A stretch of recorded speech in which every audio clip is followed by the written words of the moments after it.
ইমোতে এই সেটিং জলদি করুন, না হলে আপনি যত চ্যাট করেছেন সকল কিছু হারাবেন। এখানে স্পষ্টভাবে লিখে দিয়েছে, দেখেন আপনার ইমোটা যখন আবার আনইনস্টল দিয়ে ইনস্টল দিতে যাবেন তখন এটা প্রয়োজন হবে আপনার সকল চ্যাট দেখার জন্য। আপনি ইমোতে চলে যাওয়ার পরে সেটিং এ চলে যাবেন। এখানে সেটিং এ যাওয়ার পরে আপনি পাবেন চ্যাট। চ্যাট অপশনে যায় দেখেন চ্যাট ব্যাকআপ নামে নতুন একটা অপশন দিয়েছে ইমো, ঠিক হোয়াটসঅ্যাপের মতো। হোয়াটসঅ্যাপে যেমন আপনি শুধুমাত্র নাম্বার দিয়ে লগ ইন দিলে কাজ হয় না, কিন্তু আপনার গুগল ড্রাইভ অ্যাড করতে হয়, তবেই কি আপনি সকল মেসেজ দেখতে পারেন। ইমো সেই পথে হাঁটছে। আপনি কি করবেন, আপনি এখানে ব্যাকআপ নাও ক্লিক করবেন এবং আপনার একটি জিমেল অ্যাকাউন্ট এখানে সিলেক্ট করে দিবেন এবং নিচের দিকে আসার পরে কন্টিনিউতে ক্লিক করবেন।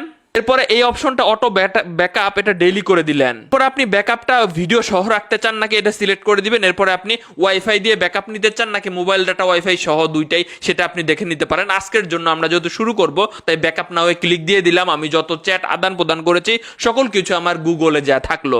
ফোনটা হারায় গেলে ইমোর কত গুরুত্বপূর্ণ কথাবার্তা সব হারায় যাবে। কিভাবে আপনি যখন নতুন কোনো ফোনে আপনার ইমোটা লগ ইন দিবেন তখন এখান থেকে এসে আপনি সেম জিমেলটা সিলেক্ট করে দিবেন, তাহলে দেখবেন যে সকল চ্যাট আপনার সেখানে দেখাচ্ছে।